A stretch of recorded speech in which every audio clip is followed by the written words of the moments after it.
armament may be checked. The apparent failure of the meetings in London last spring was most disappointing. My government are most anxious that effective pressure be maintained upon Disarmament Commission to be unrelenting in its efforts to lessen the frightful burden of armament and military preparations. I therefore most cordially welcome the substantial contribution to the general debate yesterday of the Soviet delegation, as well as the proposal of the American Secretary of State for the international development of peaceful uses of atomic energy and the addition of the resulting agenda item to that effect. Ethiopia hopes that effective step forward in this field may lead to a relaxation of tension in the military field. But quite as important is the hope that international consideration of the possible use of this vast new resource of power and energy in close relation to the development of power and energy requirements of the industrial undeveloped regions of the world may provide a stimulus to creative thinking and scientific research, and could truly usher a new era of international collaboration and international economic development. The delegation will accordingly press for the establishment of effective and substantial international economic instruments and agencies for the expansion of not only technical assistance, but for the financing and promoting of the basic development of the underdeveloped areas of the world. My delegation remains convinced that there is closest connection between the effectiveness of collective security under the Charter and the climate of economic development throughout the world. The same boldness and willing assumption of great risk that crowned the organization's successful application of the principle of collective security must characterize its approach to the interrelated problem of technical assistance and economic development. Now, of the Charter. I am confident, Mr. President, that in this year of great calm but higher tension in the affairs of the world, we shall make the best possible use of the calm afforded to us, and shall at the same time be urged to our task by the tension that surrounds us. Thank you.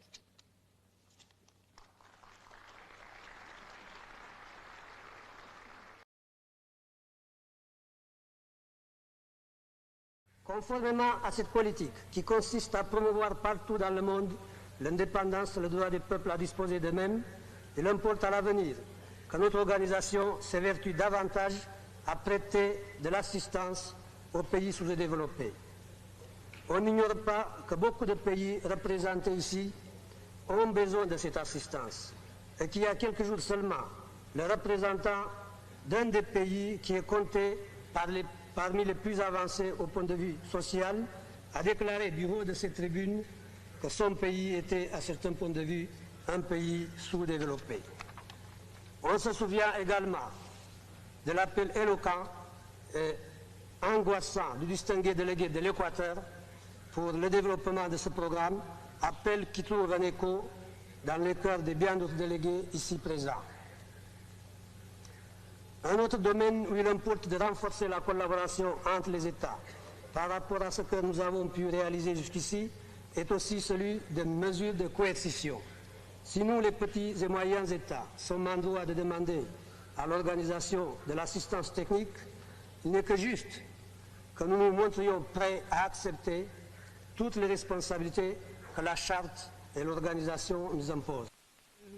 Ses vœux les plus sincères pour que la période de détente qui s'ouvre devant nous marque encore plus de progrès, non seulement dans ce domaine, mais aussi, comme l'énonce le beau langage de la Charte, pour le maintien de la justice et du respect des obligations nées des traités haute source du droit international.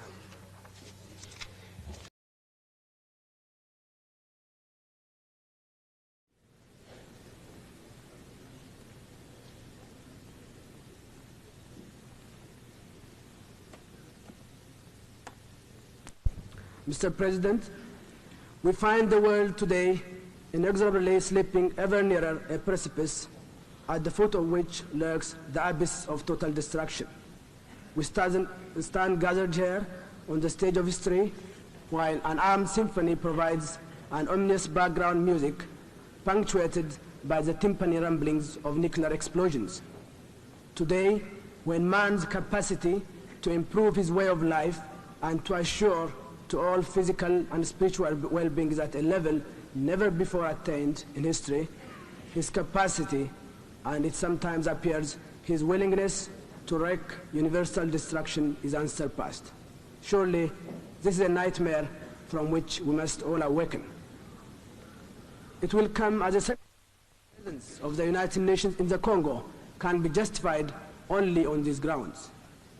If we do not intend to carry out the decisions of the Security Council and of the General Assembly in this regard, then one is bound to inquire the purpose of the continued presence of the United Nations in the Republic of the Congo. It is clear to us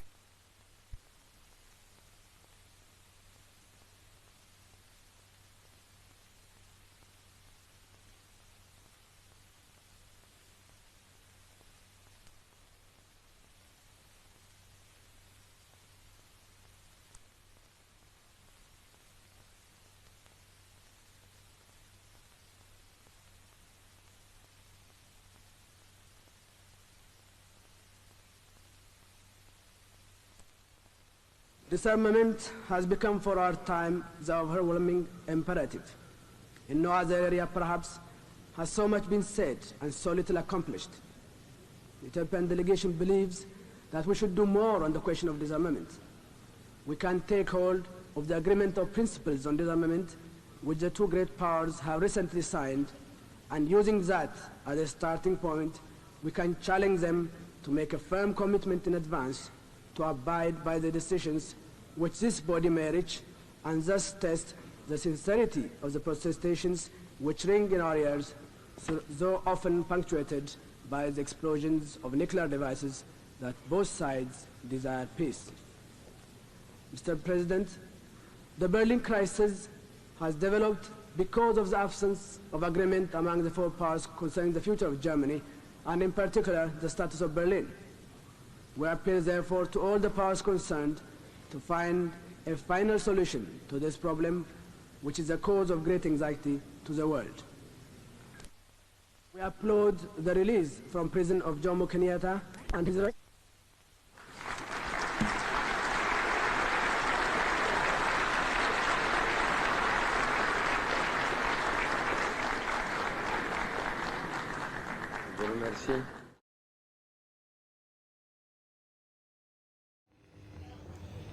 South Africa's continuing defiance of the United Nations and her negative reply to the first approach by the UN Commission for Southwest Africa needs to be considered, not on its own, but within this South African context, if it is to be properly appraised and understood in the light of the historic responsibility that the United Nations has taken upon itself with regard to this international territory and its people.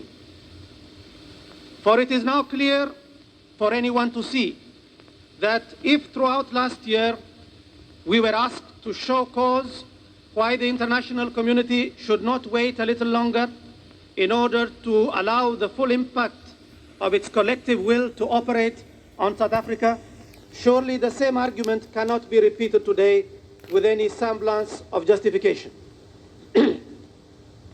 The burden of proof has irrevocably shifted.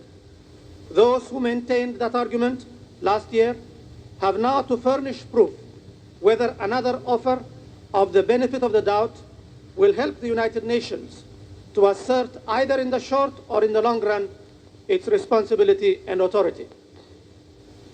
Otherwise, continuing the same argument when there is no indication to warrant hope could only be considered an attempt to escape from having to face the inescapable. This seems to us the central message of the report of the United Nations Council for Southwest Africa, which is now before the Assembly.